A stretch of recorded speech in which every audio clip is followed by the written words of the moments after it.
A diddle-a-doo, a diddle-a-doo, a diddle-a-doo, a diddle-a-doo, a diddle-a-doo, a diddle-a-doo, a diddle-a-doo, a diddle.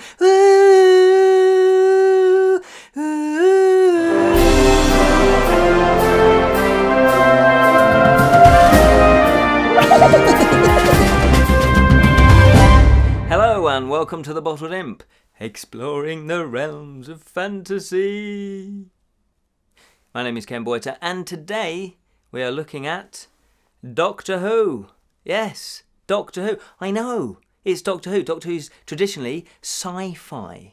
So, how in the blazes, how in the dragon's breath have we managed to shoehorn it in to a fantasy show? Well, it's quite easy with this little baby here. This one is Doctor Who Time Lord Adventures. Not Adventures, Time Lord Fairy Tales. It's going well, isn't it? Time Lord Fairy Tales. So obviously, we had to check this one out. We had to look up and see just exactly how fairy the tales really are. There's only one thing for it. Let's grab our sonic screwdrivers. Yes. And take a look. Yes, you fellow imps. We have managed to shoehorn Doctor Who. Now, I love Doctor Who. I shoehorn Doctor Who. We've managed to shoehorn him into the show. Never shoehorn Doctor Who. He'll get very, very angry with you. Yeah, I love Doctor Who. I've loved it since I was a kid. And, you know, I think Tom Baker was my first Doctor. And obviously I've watched it ever since, and I was really, really happy when they brought it back on television. I thought they did a fantastic job, and you know, all the Doctors since have been brilliant. So when I happened to see this book, that, you know, it was fairy tales, I thought brilliant. So what they've done is they've actually taken the traditional fairy tales like Red Riding Hood, that kind of thing, and actually mixed it up with Doctor Who. So it's, you know, just think of traditional fairy tales in space. That's basically the setup. And it's written by Justin Richards, who has a pedigree of writing Doctor Who. And it has little black and white illustrations in there. And that's there by David Wardle. I just wanted to get his name right, so you might have seen me look down at my little notes. So, the setup, as I say, it's a short story collection, so there's quite a few short stories in there, and they do vary in length, but a lot of them are pretty short, and I felt that was quite good, because it was kind of watching, it was almost like, the feel of it was like you were watching maybe a trailer to the television show. It had kind of it was almost like, let's glimpse inside some of the lesser known adventures that Doctor Who goes on. And as I say, I think there's about 15, I can't remember how many, but there's quite a few in there. And so you can rip through these short stories quite quickly.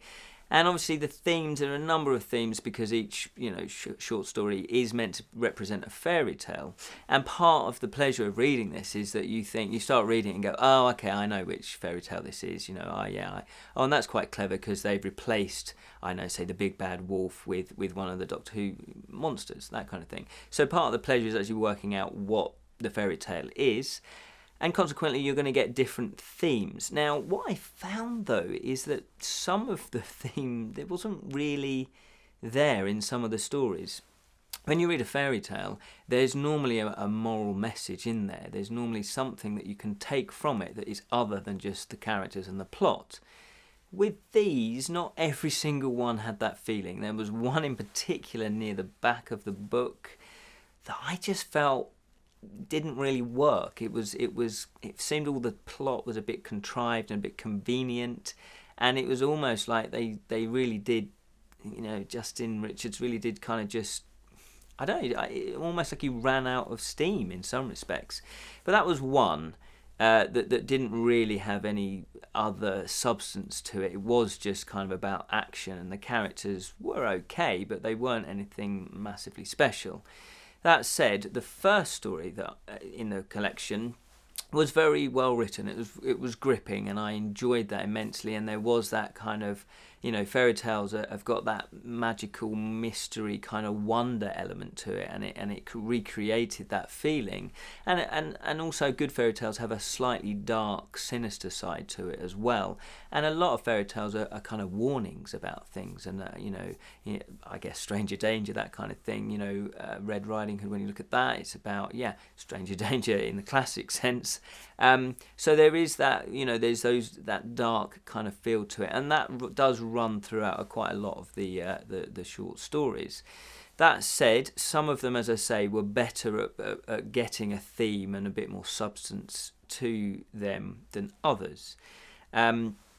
The quality of writing was very good. They were page turns. It didn't really cause me any problem, his style of writing.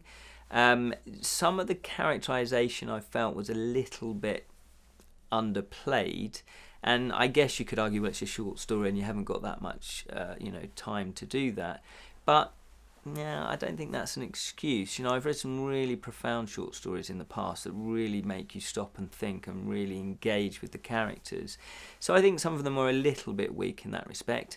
Others, though, were pretty strong, and I enjoyed that characterization. But unfortunately, my biggest beef about the book is, and I can see why he's done that because it's quite a clever idea, but Doctor Who himself is kind of a side character. So you have other characters that are the main characters, and then Doctor Who will kind of pop up every now and again. And I think in some of the short stories, he didn't appear at all, or at least it felt like he didn't appear. And for me, I was kind of disappointed with that. I don't mind it in a couple of the short stories. In fact, there was a whole episode where he wasn't really, the TV series, where he wasn't really in it, and he was kind of just running around in corridors as per normal. But he wasn't the focus of the story. And that was fine for one episode out of, 13 or however many there are in a series. And again, with the short story collection, I kind of wanted Doctor Who to be the main protagonist. I wanted him to be the one that I'm exploring these fairy tales with. I wanted his unique take on these fairy tales, if you see.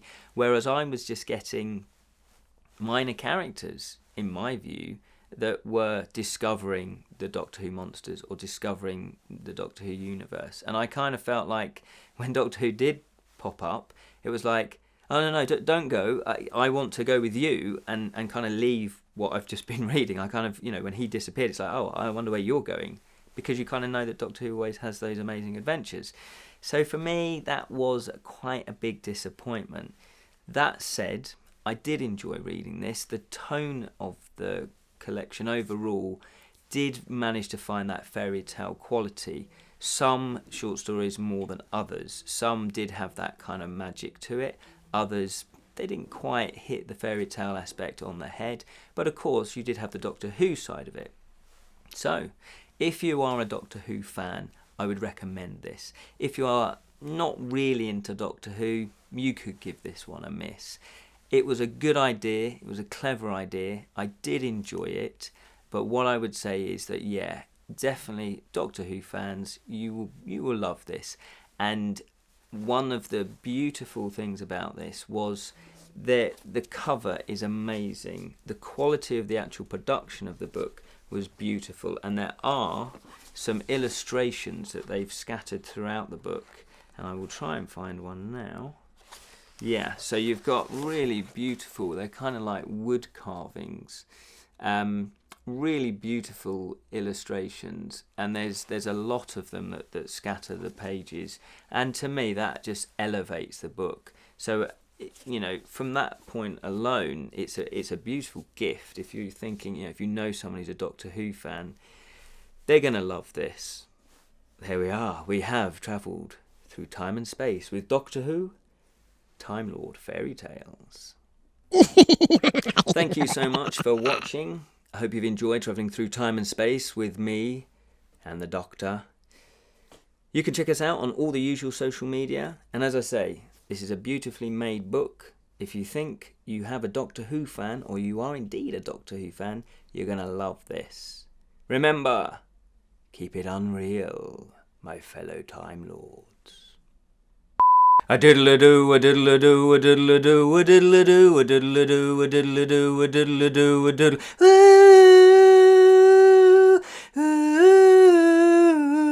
A diddle-a-doo, a diddle-a-doo.